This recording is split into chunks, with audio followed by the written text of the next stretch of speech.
Professor Singh, ये Putin क्या कहना चाहते हैं यूरोप को? देखिए, पुतिन को अब जो मैसेज देना चाह रहे हैं कि एक तो वो आईसीबीएम यूज कर सकते हैं। आईसीबीएम का जो लॉजिकल उसका जो लोड है वो है न्यूक्लियर वेपन, यानी हम न्यूक्लियर वेपन का भी इस्तेमाल कर सकते हैं। अभी तक हमने दिखाया यूक्रेन पर अटैक कर सकते हैं ये, और उनके पहले भी उन्होंने कहा है कि हम लंदन तक मार कर सकते हैं। तो ये एक तरह का उनको थ्रेट दे रहे हैं कि देखिए बहुत हुआ, अब जो है आपको किसी ना किसी तरह एक लाइन ड्रॉ करना होगा। लेकिन इसका मैसेजिंग ये भी है, जिस तरह से एंटी पर्सनल माइंस उन्होंने अलाउ किया है यूक्रेन को, जो यूक्रेन उसका सिग्नेटरी है उसके अगेंस्ट कि वो यूज नहीं करेगा, तो उस हिसाब से आप समझ सकते हैं कि ये एक बहुत बड़ी रेड लाइन रूस ने क्रॉस की है यूरोप को समझाने के लिए, एक तरह से उनको धमकाने के लिए कि हम इसका इस्तेमाल कर सकते हैं। लेकिन आने वाले समय में अगर हम देखें तो ये वही होगा कि हम एक ऐसी सीमा तक इस युद्ध को ले जाएं जहां से उनको लगने लगे कि अगर अमेरिका विड्रॉ कर लेता है तब क्या स्थिति होगी, और वो जो डे आफ्टर का जो सिनेरियो है वो उसके लिए प्रिपेयर कर रहे हैं कि कहीं ना कहीं बात करने का या सुलह का कोई मौका मिले। ठीक है, देखिए इसी बीच एक और बड़ी खबर है, यूक्रेन टॉम हॉक मिसाइल इस्तेमाल कर सकता है। रूस पर हमले में टॉम हॉक मिसाइल का इस्तेमाल संभव। अमेरिका से टॉम हॉक मिसाइल के इस्तेमाल की इजाजत मांगी है यूक्रेन ने। General Sivach, Tomahawk missile क्या इस आईसीबीएम का जवाब हो सकती है? देखो, ये तो सच्चाई है गौरव की ये लड़ाई जो है एक ऐसे मोड़ पे है कि अभी हमें ये समझना चाहिए कि सबको पता है कि 2 साल बीतने के बाद डोनाल्ड ट्रंप आएंगे और उसके बाद लड़ाई के बंद होने के चांसेस हैं।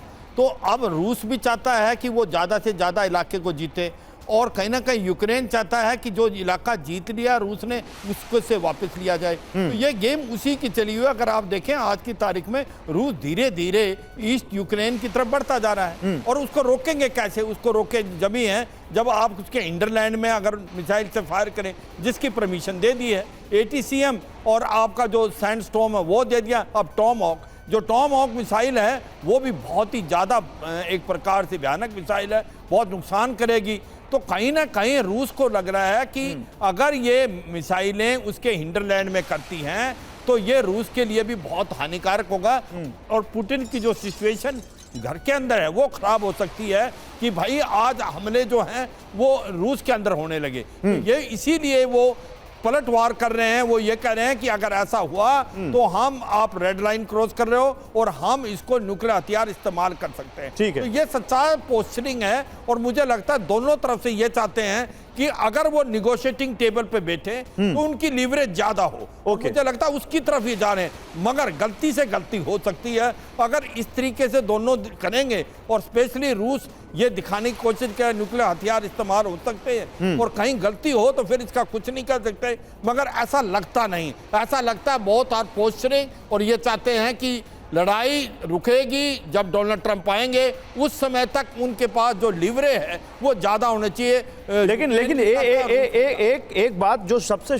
शुरुआत में इसी शो में कही गई कि रूस चाहता है एस्केलेट टू डी एस्केलेट, लेकिन अगर टॉमहॉक मिसाइल उसका जवाब है, जो कि जेट पावर्ड एक क्रूज मिसाइल है, सब सोनिक मिसाइल है, जो कि बड़ा नुकसान कर सकती है, ज्यादा आप जानते होंगे एवं श्रीवास्तव, तो क्या फिर डी एस्केलेट होगा अगर उनकी तरफ से टॉमहॉक दाग दी जाती है तो यूक्रेन की तरफ से? टॉमहॉक मिसाइल की गौरव एक खास बात है जो आपके माध्यम से दर्शकों को बता दें। ये क्लस्टर बॉम्ब्स को ले जा सकती है, उसका इस्तेमाल हो सकता है, और क्लस्टर बॉम्ब्स का इस्तेमाल करना एक तरीके से अनैतिक है और अवैध है। तो लेकिन क्लस्टर बॉम्ब्स के नुकसान ये होता है सिविलियंस का और बाकी पॉपुलेशन का बड़ा नुकसान होता है। उस तरीके से ये can create chaos in a populated area.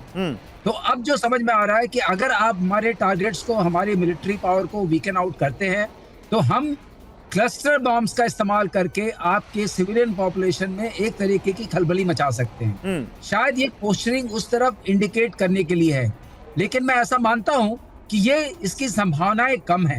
लेकिन ये आईसीबीएम का जवाब नहीं है। अच्छा, आईसीबीएम का जवाब नहीं है। देखिए, आईसीबीएम से जुड़ी एक खबर आ गई, और रूस के आईसीबीएम अटैक पर एक बड़ी खबर यह है कि ब्रिटेन की खुफिया एजेंसी इसकी जांच करेगी। आईसीबीएम अटैक का सच पता लगाने की कोशिश करेगी ब्रिटिश एजेंसी।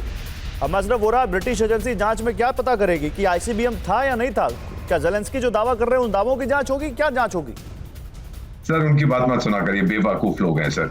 जब सारी दुनिया कहती है कि बहुत मारा है रूस ने जेलेंस्की को और यूक्रेन को, तो ब्रिटिश इंटेलिजेंस MI6 या जो भी है 7, 8, 9, 10 वो आ जाते हैं, अजी रूस तो खत्म हो गया, रूस बर्बाद हो गया, पुतिन भाग गया। Don't believe a word of, मैं क्षमा का, I don't want to use a stronger word, ये बकवास करते हैं ये लोग sir. Don't believe a word, इन्होंने अपनी रेपुटेशन बिल्कुल बर्बाद कर दी है सर। रियलिटी ये है कि Ukraine is almost gone, almost destroyed.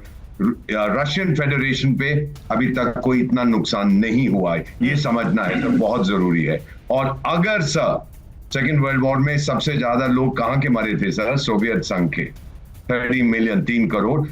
Soviet संघ ने अपनी जवानी कुर्बान कर दी थी जंग जीतने के लिए, और सब लोग कहते हैं कि वो जंग जीता था अमेरिका और ब्रिटेन ने। रबिश, वो सोवियत संघ ने जो कुर्बानी दी थी तब लोग जंग जीत। Finally let me put it like this, अगर मदरलैंड पे, रशियन मदरलैंड, रशियन फेडरेशन पे खतरा आता है उसके टूटने का, हर रशियन कहेगा उड़ा दो सारी दुनिया को न्यूक्लियर वेपन्स के साथ। That is the Russian mindset sir. मैं तो मरेंगे हम, लेकिन तुमको भी साथ ले डूबेंगे सर हम, रशियन ये करेंगे अगर होगा तो। लेकिन देखते हैं कि भगवान करे, जो बात हुई थी कि पुतिन चाहते हैं कि एस्केलेट हो ताकि डी एस्केलेशन हो, उसी लाइन पर मैं इस शो को खत्म करना चाहता हूं, क्योंकि हम भारत के लोग हैं, हम शांति के पक्षधर हैं और हम लगातार कह रहे हैं कि यह युद्ध का युग नहीं है। बहुत शुक्रिया आप सभी लोगों का हमारे साथ जुड़ने के लिए।